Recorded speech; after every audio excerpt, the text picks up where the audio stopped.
Being able to run as easily as you did 10 years ago, and all with just 4 simple exercises, but that's not all. Stay tuned until the end of the video and follow along so you can feel how you'll walk more easily and pain-free, and afterwards, you'll notice you have more energy.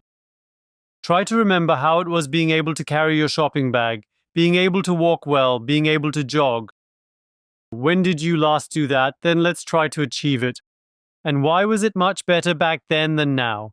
Because your muscles were almost in much better condition at the time, and that means mainly because they were flexible and stretched. Because they were strong, your body could control them well, and we are now trying to reintegrate all of that into your body as efficiently as possible with these exercises. The first exercise is mainly about freeing up your hips so they can move well again, maybe even run again. Place both hands on your buttocks and pull your stomach in a bit, then you'll notice your pelvis tilting slightly forward. Next, you gradually shift your torso backwards while you continuously push your hips forward, paying special attention to the groin area. It should go even further. You feel a noticeable pull right here. It might also extend further into your back. And now place the entire weight in there, allowing your body to become nicely accustomed to it. And the more you free that part up, the more the stomach is drawn inwards and only the groins shift forward, the more you'll notice just how free your hips will feel afterwards, enabling you to walk with a lightness in your step and take large, confident strides. Take a deep breath in or exhale fully and allow yourself to go a bit further into the stretch. If it pulls in your back, this indicates that you're also working on tackling the root cause of your back pain. Perhaps also ones you don't even know yet, but would only become aware of if you regularly did this exercise. Take a deep breath in and out, and always push forward a little bit.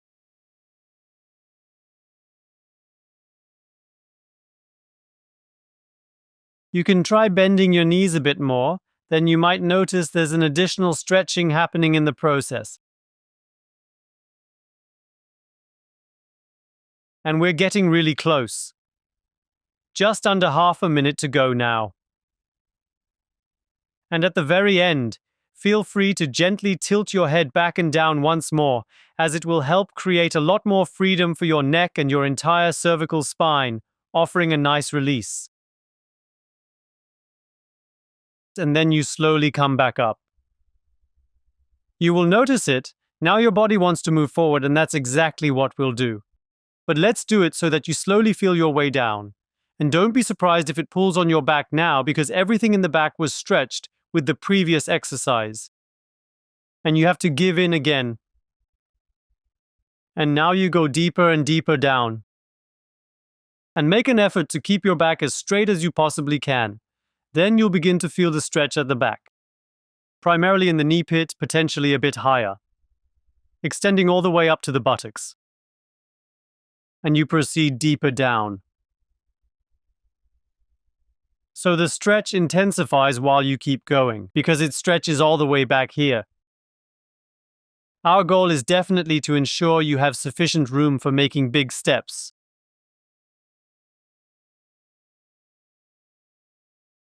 Find your precise spot.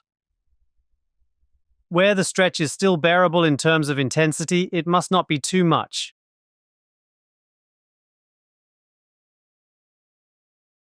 And gradually continue going further down. But there's no need for you to go as deep as I am. It's perfectly fine if you go deeper than I am. Everyone should practice at a level that's comfortable for them, where the intensity behind the knee and along the legs is just manageable and feels right for their body. And now, let's focus on some strengthening. Make sure to hold onto your leg wherever you can comfortably reach. Speed doesn't matter much. Try to lift your torso, but hold on, stay relaxed, very good. And move yourself slightly further downwards. Let's go through repeating that process once more. And release it once more and gently extend a little further downward. Then, very slowly start to come back up.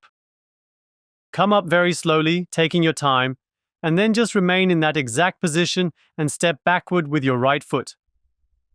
Just as shown, Take one step back. Keep your feet still shoulder width apart when viewed from the front.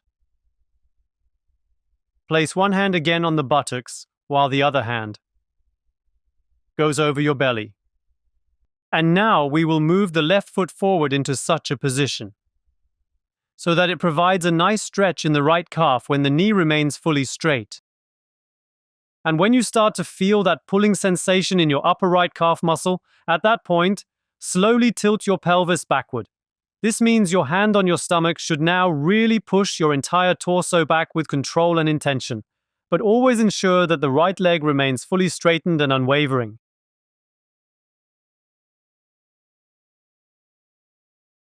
And you keep going further. In there, you exhale deeply once more, taking your time, and feel the stretch setting firmly in your right upper calf. Your knee must truly be as straight as possible, and you feel the pleasant stretch in the front area of the groin as well as the front part of your inner thigh.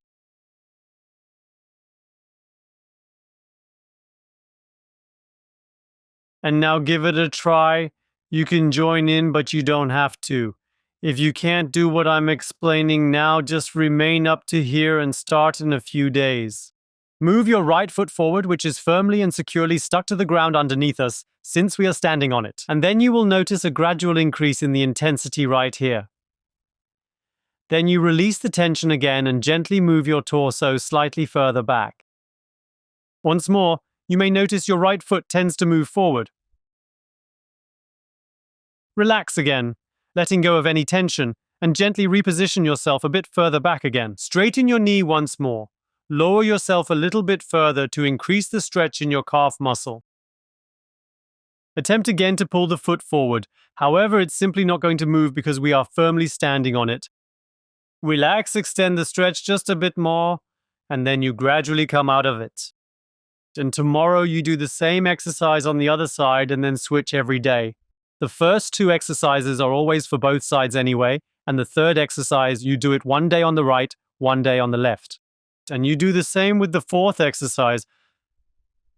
And we do this one on the mat. You lie down and attempt to see if you are able to grab your foot. In the event you are unable to reach it, then make use of our stretching strap for assistance, or use a belt to essentially extend your arm and then pull yourself with the belt using the loop so that your heel comes closer to your right buttock. And that pulls quite a bit at the front of the thigh.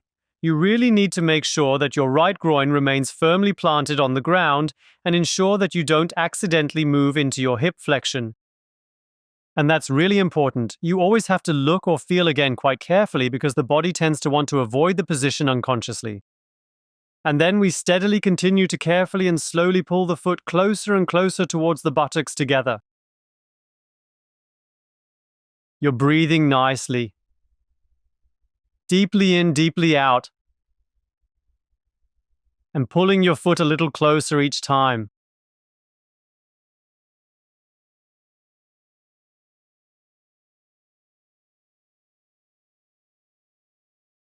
And now we can move on to a bit of strength training if you would like. If it's all still too new for you, then simply keep focusing on bringing your foot in a bit closer. Otherwise, press your groin firmly back down against the floor once again and be sure to fully extend your leg outwards completely. Push your groin firmly against the ground and aim to straighten the leg completely. And loosen up once more, pulling the foot slightly closer. And then once again, press your groin against the floor with intent, allowing your leg to stretch out fully. Take a moment to relax and pull it in a bit closer. Then, gradually and with care, move out of the position once again. And you'll do the exercise on the other side tomorrow and switch the leg for the third exercise every day. And now take a few steps and really feel if it already feels younger and more refreshed. Definitely stick with it. Do the exercise every day. Now tune in, take a few steps, you feel younger already, make sure to do it every day, switch up the exercises nicely. And next week, we will focus on a different body area since it definitely makes us appear at least 10 years younger.